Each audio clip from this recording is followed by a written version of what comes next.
Let's now get into it. Nigel Farage's Reform UK party achieved historic win in the Runcorn and Helsby parliamentary by-election, securing the closest victory in its history with a margin of just 6 votes over Labour. This marks the first significant electoral success since last year's general election, highlighting the growing fragmentation of Britain's traditional two-party system. Labour, which held the seat with a substantial majority just months ago, has seen a sharp decline in popularity, partially due to unpopular tax hikes, pension cuts, and internal controversies surrounding donations. Reform's strong showing in early local election results further emphasizes its rise in influence. Reform's success underscores the shifting political landscape in the UK, where voters are increasingly turning to populist alternatives amid dissatisfaction with mainstream parties.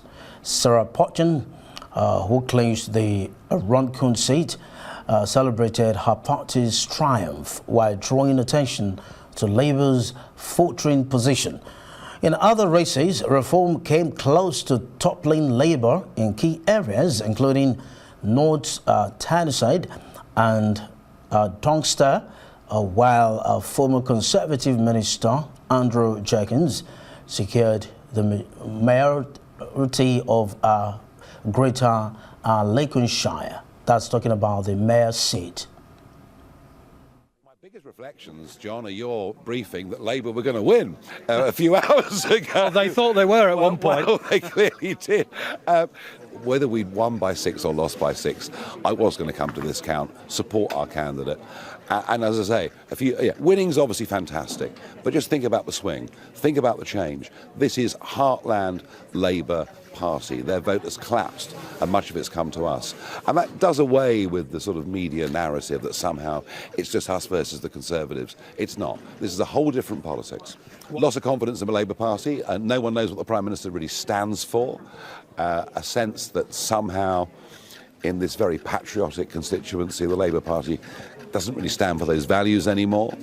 A sense from working people whose alarm clocks go off at 5 o'clock in the morning that they're paying ever more taxes and they wonder why. But I promise you that the fact there are 750 young men who've illegally crossed the English Channel living in this constituency alone, it's a sense of fairness and what's right and what's wrong, bordering, I would say, even on resentment. And we picked that up very strongly on the doors for people who voted Labour for all of their lives. Well, some near misses in mayoral contests, but in old Labour areas, North Tyneside, Doncaster, we missed out by cigarette paper on both of those. We are smashing into the Labour vote in many parts of the north. Durham tomorrow will be the acid test of how much we've hit into Labour. But Lincolnshire and Staffordshire show you that in areas the Conservatives have always run, we're making massive progress there too. So it's a phenomenal night for us. Kemi Badenoch, please stay. I mean, please don't resign. We want you to stay on as leader. I'll put some money in if you'd like to keep you there. No, she's got an impossible job. The Conservative Party is split. And what you'll see tomorrow, as the West Country results come in, is you'll see a stack of 2021 Conservative votes will have come to us, but also gone to the Liberal Democrats as well. The Conservatives are standing in the middle of the road in terms of their own supporters and getting hit by vehicles coming both ways. And to secure, well, just keep going. You're making life easy. One very clear message that comes from the west of England, where Aaron Banks came a very close second, from North Tyneside, from the contest in Doncaster, the mayoral contest in Doncaster. Very clear message tonight. In much of this country, if you vote Conservative, you will get Labour. And what tonight does is it embeds us. We now are the opposition party in the United Kingdom to the Labour Party, and the Tories, frankly, are a waste of space. Regroup, get ready, and prepare for the Welsh and Scottish Parliament elections next year. Nigel Farage, right there, the leader of the Reform UK party, the British right-wing populist party, still talking about Reform UK, has won a parliamentary by-election in the northeast of England. It was the smallest by-election victory in British history, with Reform's new MP winning by just 6 votes. Correspondents say that as a party promising disruption and change, Reform appears to be benefiting from the unpopularity of the relatively new Labour government and the Conservative Party it replaced. They say that these latest elections suggest a continuing fragmentation of British politics and the weakening of the two big parties' grip on power. It's not clear whether it's something temporary or more permanent.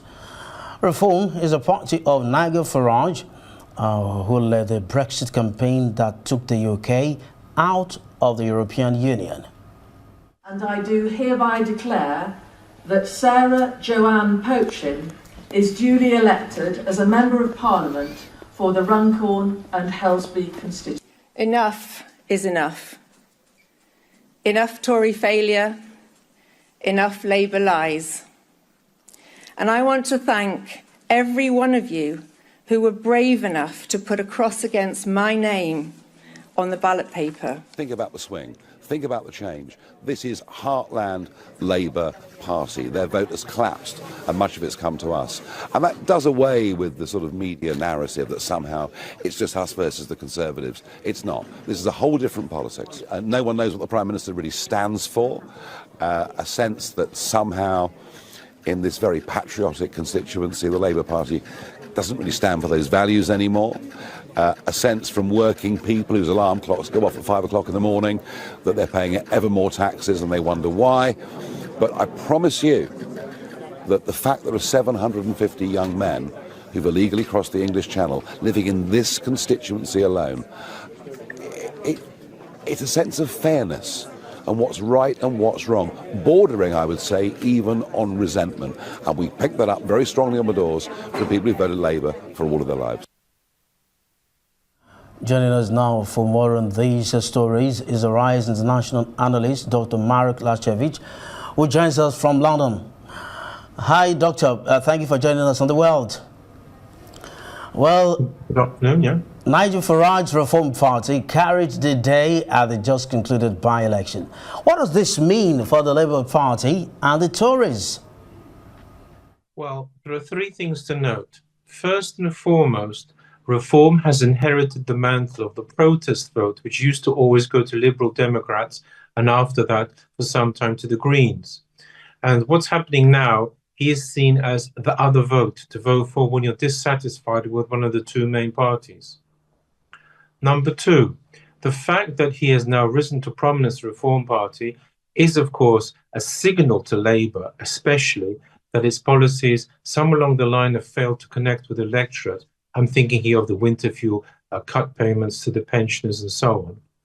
And to the Tories, that they failed to regroup after the loss of power recently, after Prime Minister Sunak, of course, was the last one. And they've yet to say anything or to hit into the actual electoral heartland. But the third point is that precisely because they've now won, and precisely as Nigel Farage says, they are, in some ways, the main opposition party to both Conservative and Labour, and he was quite right to emphasise the latter, means they're going to come under scrutiny. Because also there is a view that it's Nigel Farage's party, and as such, it's rather, if you like, a personal party, and now will come the scrutiny by journalists and political commentators as to precisely what he wants, whether he is capable of competing seriously in a general election. However, none of this is to detract that he's done extremely well, far better than anyone thought. Moreover, his share of the vote implies that were a general election to be held tomorrow, he could win it. Dr. Marek, are you saying that there might be doubts in the minds of British citizens that Nigel Farage may not be able to favorably compete with or against the incumbent, bear in mind that he had led the party till 2021 before he left and then had to come back again?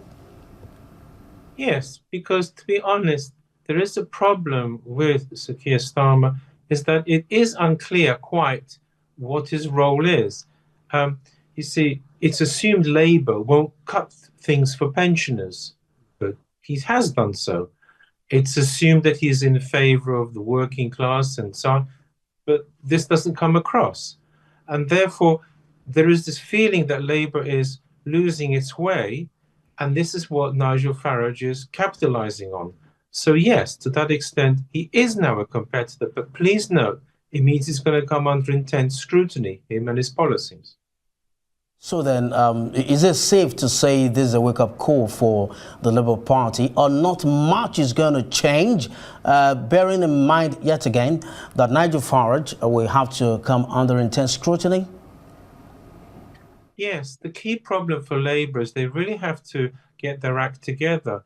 They feel that because the Conservatives, which were towards the end out of touch, I think, with the nation, they felt they would have an easy ride of it, when suddenly out of the blue, so to speak, out comes Reform as their main competitor. And it is a wake-up call. They will have to get their policies together. And what they'll have to do is to rethink precisely how they go about things. They are not safe. And they had assumed, I think, that they would be, because the Conservatives are so weakened and, in effect, have not yet been able to regroup after the last defeat. About regrouping, the Conservatives, the Tories not regrouping, and then the Labour Party as well, but not holding its own. How have the leaderships of the Labour Party and the Tories impacted this latest outcome? I'm afraid negatively. The Conservative leader party is just unknown. It's very unclear to, I think, the average electorate quite who she is, quite what the Conservative Party right now is advocating as specific policies. Of course, everyone knows what the Tories stand for overall, generally, but there's no impact. She has not made any impact at all with what she specifically stands for and what the Conservatives will actually do. As for Keir Starmer and his Labour, he impacted negatively because he seems to have lost touch with his electorate. After all, he's voted in as the centre-left party, as you correctly stated previously, and he seems to have lost touch with his voters in thinking that he can carry out, for example, as I've said before, policies against the pensioners. And on the other hand, he's wide open to attacks from the right, for example, about the number of immigrants coming in.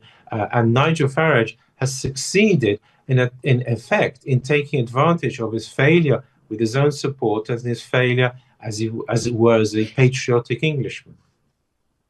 Okay, now we're talking about the fact that the Labour Party has lost touch with the citizens. Then what does this reform mean what does it mean for the citizens now? Well, what the citizens have is they've registered their protest. This is the key point. And now we're going to see what the Labour Party does, and incidentally the Conservatives, to resurrect their position.